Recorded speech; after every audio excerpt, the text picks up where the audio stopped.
একবার এই লিচু গাছটা বড় হয়ে গেলে সারা পাড়ার লোককে বলবো লিচু কিনতে হবে না গরমকালে। এখান থেকে আমি লিচু পেরে সবার বাড়িতে বাড়িতে পৌঁছে দেবো। দেখো ঘরে ঢুকে গেলাম, বললাম চলে যাব, এইবারে দেখো গেটটা দেওয়া আছে তাও চলে এলো। দেখো খুঁজে যাবে, দেখ না আটকে গেছে। অ্যান্টিভাইরাল একটা কি ফিভার হয়েছে, যার ফলে বমি পায়খানা হচ্ছে। 8-10টা মতন তুলবো। ও বাবা উঠেছো, তাই বলি কি না কি লাফাচ্ছে। হ্যালো, ওয়েলকাম টু কুনাল পাত্র ব্লগস। কেমন আছো সবাই? আশা করছি সবাই ভালো আছো। আজকে আমি একটু ভালো আছি, তার কারণ কালকে ওষুধ খেয়েছি। আমি ভেবেছিলাম প্রথমে ওষুধ খাবো না, এমনিই কমে যাবে, কিন্তু দুদিন হয়ে যাওয়ার পরও কমছিল না। তাই ভাবলাম না, আবার আজকেও শরীরটা ভীষণই খারাপ থাকবে যদি না খাই, সেই জন্য ওষুধ খেলাম। তো যাই হোক, চলো আজকের ব্লগটা শুরু করা যাক। সবার সাথে ভাগ করে মেসেজ দিল মোবাইল, জীবন চলছে রঙিন পথে। কুনালের লাইফ দেখো এত স্টাইল, ইউটিউবে লাইভ লগিং এর ফাইল। আজকের ব্লগটা শুরু করলাম স্নান সেরে এখনো খাওয়া দাওয়া কিছু করিনি, তাই একটু তুলসী পাতার মধু খাবো, যেহেতু ঠান্ডা লেগে গেছে। তো দেখো কে এসে মাকে আবার ডাকছে, দেখো ডাক ডাক ডাক, মাকে বল, মাকে বল তুই ডাক। ওই যে তুমি বলো বলো বলো। যা যা যা, ওই তো যা যা যা যা। কে দেবে তোকে খেতে? কে দেবে? কে দেবে? সব ঘুরে গেছে ওই দিক দিয়ে, কাকিমা ওই দিক দিয়ে এসে। কে দেবে তোকে খেতে? কে? মিষ্টি। কি খবর? এই কি খবর? কি তুলতে হবে তুলসী পাতা, 8-10টা মতন তুলবো। মা এদিকে আবার রান্না করছে। আজকে কিছুটা করে গেছে, কিছুটা করে যায়নি। তো যায়নি বলতে আমি ভাবলাম যে একটু ডিম ভাজা করো, যেদিন একটু ভালো মন্দ বেশি খাওয়া যায়, তারপরের দিনকে যদি নর্মাল কিছু খাবার হয় খাওয়া যায় না। তো সেই জন্য মা আবার একটু ডিম ভাজছে। আজকে কারোর শরীর ভালো নেই, আমারও শরীরটা ভালো না, আমি সেইভাবে কিছু রান্না করতে পারিনি। বাঁধাকপি ডাল, এই যে ডিম ভাজছি। এদিকে আমার তুলসী পাতা ধোয়া হয়ে গেছে, এই মাকে দুটো আমি দিচ্ছি। খাবো না বলছি, আমি কমলা লেবুর খোলা আর তুলসী পাতা ফুটিয়ে রেখেছি। দাঁড়াও মধু নিয়ে আসছি, দাঁড়াও। না আমার মধু লাগবে না, মধু লাগবে, দাঁড়াও। হ্যাঁ নাও নাও নাও, ওটা নাও, দেরি হচ্ছে, সরে যা। মধু লাগবে এবার। দেখো চোখ, আরে বাবা, এটা করে দিলে চামচটাকে। যা, 500 মধু আনলাম কিছুদিন আগেই, পুরো শেষ করে দিয়েছি। হেভি লাগছে খেতে, আর পুরো একদম খাঁটি না, একটু বেশি করে। আমাকেও খাইয়ে গেল, যখন যখন যা পাচ্ছে তাই দিয়ে খেয়ে নিচ্ছে।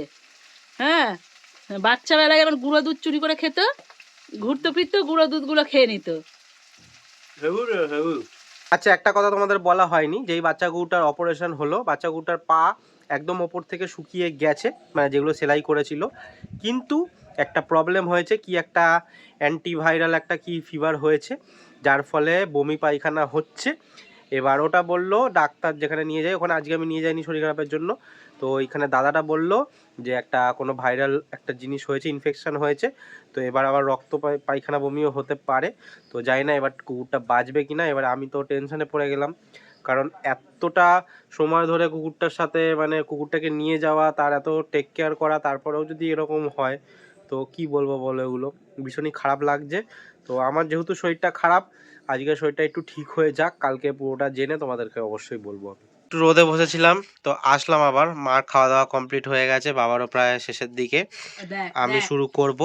আর দেখো এক্ষুনি খেতে দিলাম ওকে, আবার যদি চলে এসে এখানে বসে বারবার করে, কতবার দেব কতবার দেব?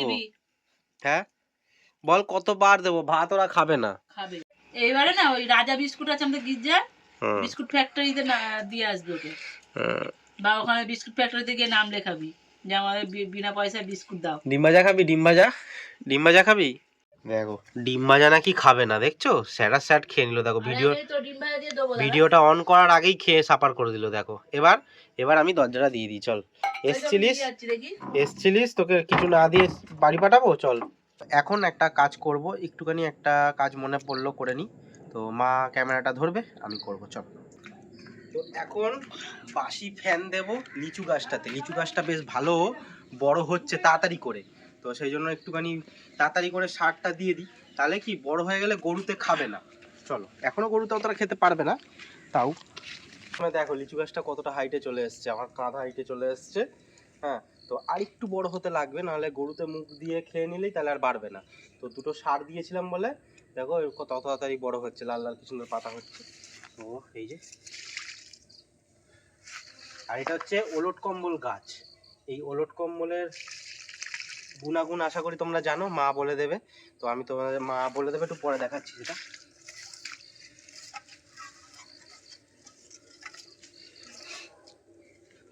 একবার এই লিচু গাছটা বড় হয়ে গেলে সারা পাড়ার লোককে বলবো লিচু কিনতে হবে না গরমকালে। এখান থেকে আমি লিচু পেরে সবার বাড়িতে বাড়িতে পৌঁছে দেবো, ঠিক আছে? ওলট কম্বল কি কাজে লাগে? ওলট কম্বল অনেক কাজে লাগে। শরীর গরম হয়ে গেলে রোজ যদি ভিজিয়ে খাও শরীর ঠান্ডা হয়। অস্ত্র ডাঁটিটা বলো, পাতার ডাঁটিটা, ন্যাল ন্যাল করে ডাঁটিটা, হ্যাঁ, অস্ত্র ভালো হয়। আচ্ছা, ঘুম ভালো হবে, মানে শরীরটাকে ঠান্ডা রাখে। দেখো ঘরে ঢুকে গেলাম, বললাম চলে যাব, এইবারে দেখো গেটটা দেওয়া আছে তাও চলে এলো, দেখো ঘরে ঢুকে গেছে। মিষ্টি, তোর নাম মিষ্টি? এটা না, এটা মাছের খাবার তো বাবা। তোর নাম মিষ্টি? ও একটা একটা করে বারবার আসবে, এসে খালি খাবার আবদার। মিষ্টি, মিষ্টি ধরবি না ওদের, এখন আর আদর করবি না। ও মিষ্টি, ও মিষ্টি, আদর করবি না। এই তোর নাম মিষ্টি? কি হয়েছে বল, কি হয়েছে বল? শুভ শরীর খারাপ, শুভর কাছে আসবি না, তোর ঠান্ডা লেগে যাবে। হ্যাঁ, সাহস দেখেছিস? তুই যা। এই এই, তরকারি গন্ধ, সরা। ওইখানে বাইরে, বাইরে চলো, বাইরে, বাইরে বিস্কুট দেবো, বাইরে, বাইরে। কি হয়েছে? হ্যাঁ বস, এই তো গুড গার্ল, গুড গার্ল। ওর নাম মিষ্টি, নামটা খুব সুন্দর দিয়েছে। তো আমি মানে ওদেরকে ডাকি, আমার যেটা মনে আছে সেটা হিসাবেই ডাকি। তো এই নামটা ভীষণ সুন্দর দিয়েছে, এই বলেই ডাকবো ওকে। দেখো বিস্কুটটা দে, দিয়ে বাড়ি পাঠা। তোর নাম মিষ্টি। আর কাউকে ডাকবি না, কাউকে ডাকবি না, ঠিক আছে? ওদের কিন্তু দিয়েছি, সবাইকে দিয়েছি, ঠিক আছে? তোকে দেইনি। এক্ষুনি চলে আসবে, তুই দেখ না সবকটা আবার। মিষ্টি,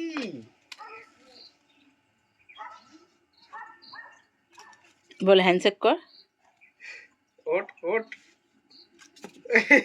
খচে যাবে দেখ না। দা খাওয়াটা শেষ কর। শেষ করতে পারছে না, দেখছো? তাও খাবে, দেখো খাওয়া করে খাচ্ছে।